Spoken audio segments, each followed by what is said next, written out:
Have you ever felt drained, anxious, or like you're walking on eggshells around someone you care about? You might be stuck in a toxic relationship and you're not alone. Today, we'll uncover what toxic relationships really are, the types you might be trapped in, how to spot the red flags, and most importantly, how to break free. Section 1. What is a toxic relationship? When we hear the word toxic relationship, most people think of constant arguments or physical abuse. But toxicity isn't always loud or obvious. Sometimes it's hidden in silence, guilt, control, or emotional neglect. A toxic relationship is any connection that consistently makes you feel drained, anxious, unworthy, or unsafe. It's a pattern of behavior, not just one bad day or one mistake, but a repeated cycle that slowly eats away at your self-esteem and peace of mind. These relationships are built on manipulation, control, or emotional imbalance. You might find yourself walking on eggshells, constantly apologizing for things that aren't your fault, or feeling like you're the only one trying to make it work. Toxic relationships don't just happen between romantic partners. They can exist between friends, family members, co-workers, or even people in positions of power like bosses or mentors. What makes them toxic is the ongoing damage they cause to your emotional, mental, and sometimes even physical well-being. The scariest part? Toxicity often disguises itself as love, loyalty, or tough parenting. That's why so many people stay stuck. They confuse pain with passion, control with care, or guilt with responsibility. But here's the truth. Love should feel safe, respectful, and mutual. If a relationship constantly leaves you feeling small, scared, or unseen, it's time to call it what it is: toxic. Section 2. Types of toxic relationships. 1. The narcissistic relationship. It's always about them. Your feelings don't matter. You're just a mirror for their ego. Narcissistic relationships are all about one person, them. They crave admiration, attention, and control. In the beginning, they might sweep you off your feet with compliments, gifts, and attention. That's called love bombing. But once they've hooked you, the mask drops. Suddenly, your needs don't matter. If you express pain, they say you're too sensitive. If you catch them lying, you're crazy. That's gaslighting, a psychological tactic to make you doubt your reality. They take credit when things go right and shift blame when they go wrong. Over time, you become emotionally exhausted, constantly trying to earn their love. But with a narcissist, it's never enough. Signs: gaslighting, emotional manipulation, love bombing, blame shifting, emotional withdrawal. 2. The controlling relationship. They decide what you wear, who you see, even how you think. You feel like a puppet on strings. Control doesn't always look like yelling. It can show up quietly through guilt, restrictions, and emotional blackmail. In a controlling relationship, the other person slowly chips away at your independence. They might say, "I'm just looking out for you," but what they're really doing is isolating you from your friends, your confidence, and eventually, your identity. You start seeking permission instead of making decisions. You hide things, not because you want to lie, but because you're scared of their reaction. This isn't protection. It's possession disguised as care. Signs: jealousy disguised as concern, checking your phone, controlling appearance, guilt-tripping, overstepping personal boundaries.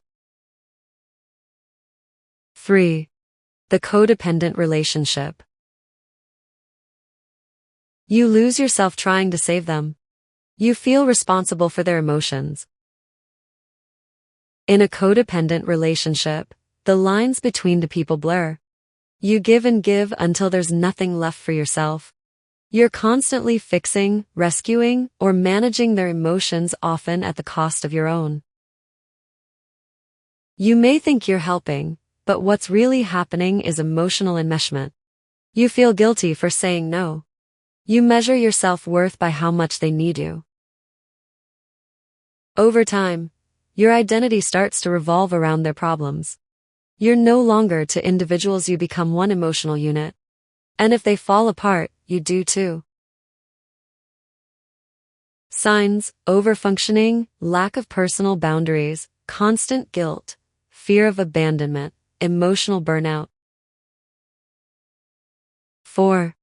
The passive-aggressive relationship. They don't say what's wrong, but they make sure you feel it. Not all toxicity is loud.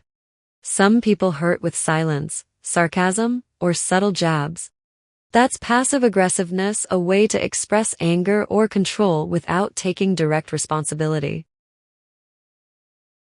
Instead of saying, "I'm upset," they'll withdraw, give you the silent treatment, or make snide remarks disguised as jokes. You're left confused, constantly guessing what went wrong. It's like emotional landmines, you never know when you'll step on one. And when you bring it up, they say, "You're overreacting." That's how they keep control, by keeping you off balance. 5. The competitive or jealous relationship. They can't clap for you. Every success becomes a threat. You expect support from the people closest to you, but in a toxic competitive relationship, your wins are treated like threats. Instead of celebrating you, they minimize your efforts or change the subject. They might say things like, "Must be nice to have everything handed to you," or "I could have done that if I had time." It stings because deep down, you know they don't want you to shine. This kind of toxicity often hides behind humor or jokes, but the message is clear: your success makes them insecure. Each of these relationships may look different on the surface, but they all share one thing in common: they damage your peace, confidence, and sense of self. If you see yourself in any of these, it's not your fault. But it might be time to start asking, what do I really deserve? Section 3. How to spot a toxic relationship. Toxic relationships rarely start off toxic. In fact, they often begin with charm, connection, or what feels like love. That's what makes them so dangerous. They don't feel wrong until they do. But deep down, your mind and body always know when something isn't right. You start to second-guess your every word. You rehearse texts before sending them. You think twice about sharing your feelings because they might overreact. You find yourself apologizing all the time, even when you didn't do anything wrong. You say "I'm sorry" more than you say "I'm okay." You walk away from conversations feeling guilty, confused, or small, even if you came in confident. And the weirdest part? You can't quite explain it to others. Because there's no clear fight, no screaming match, no scars, just invisible bruises on your self-worth. You start feeling anxious before meeting or calling them. Your heart races when their name pops up on your phone. You feel drained after every interaction, not because of life, but because of them. You begin to isolate.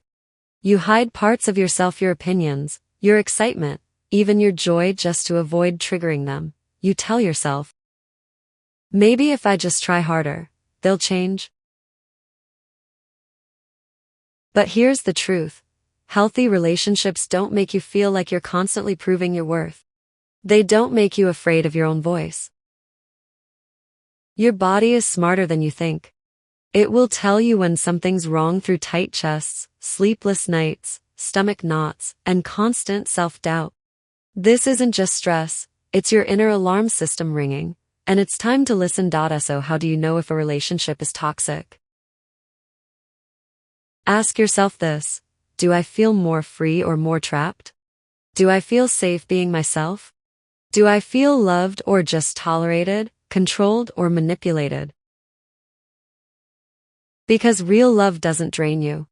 It grounds you. It lifts you up. It makes you feel seen, not silenced. And if you're constantly shrinking to fit into someone else's comfort zone, it's not love, it's a warning sign. Section 4. How to deal or break free. Getting out of a toxic relationship isn't just about walking away, it's about reclaiming your power, piece by piece. It's not easy. But it's necessary, because staying in a toxic relationship doesn't just cost you time, it costs you yourself. And the most important relationship you'll ever have is with you. So how do you break free? Let's talk about the real steps, not the sugar-coated ones, but the messy, brave ones. 1. The gray rock method. Be emotionally boring to a manipulator. If you're dealing with someone who thrives on drama, manipulation, or chaos, the best thing you can do is stop feeding them reactions. That's the gray rock method. You become emotionally neutral, like a boring gray rock. No arguing. No defending. Just calm, short, uninterested responses. Why? Because toxic people feed off your emotional energy. The more you react, the more power they gain, but when you stop reacting, they lose control. This method doesn't fix them, but it protects your peace while you plan your next steps. 2. Set boundaries. Learn to say no without guilt. One of the biggest tools in healing is learning how to say to letters, no. Not everything that drains you deserves a place in your life. Boundaries are not walls, they're doors with locks. You get to choose who has the key. Setting a boundary could mean, please don't speak to me like that, I need space, I won't tolerate being disrespected. And yes, people might get upset when you start setting boundaries. But let me tell you something, the only people who get angry when you set boundaries are the ones who benefited from you having none. 3. Cut ties when needed. Sometimes the healthiest love is distance. Some relationships are too toxic to save. And sometimes the kindest, bravest thing you can do is walk away. Not because you don't care, but because you finally care about yourself more. Cutting ties isn't cruel. Staying where you're mistreated is. Remember, you don't have to set yourself on fire to keep others warm. Whether it's a partner, friend, parent, or sibling, you are allowed to choose peace over pain. 4. Focus on you. Heal from within. Toxic relationships strip you of your confidence. That's why healing means rebuilding who you are brick by brick. Start small. Write in a journal, talk to a therapist, reconnect with hobbies that made you feel alive, speak kindly to yourself in the mirror. You might feel lost at first. That's okay. Healing is not linear. But every time you choose you plant seeds of strength that will grow into something unshakable. 5. Surround yourself with healthy relationships. Healing happens in safe spaces. Toxic people isolate you. Healing people remind you of who you really are. Seek out those who lift you up, not tear you down. People who let you speak without judgment. Who celebrate your growth, not compete with it. You deserve connection, not control. Safety, not survival. And the right people will never make you feel like you're too much or not enough. They'll just let you be you. 6. Build self-awareness and reconnect with your identity. Know yourself so deeply, manipulation can't reach you. One of the most powerful forms of protection against toxic people is self-awareness. Because when you know who you are, what you stand for, and what you deserve, you become immune to emotional manipulation and gaslighting. Toxic people love confusion. They twist your words, blur your memories, and make you question your reality. That's how gaslighting works. But the stronger your identity becomes, the harder it is for someone else to rewrite your story.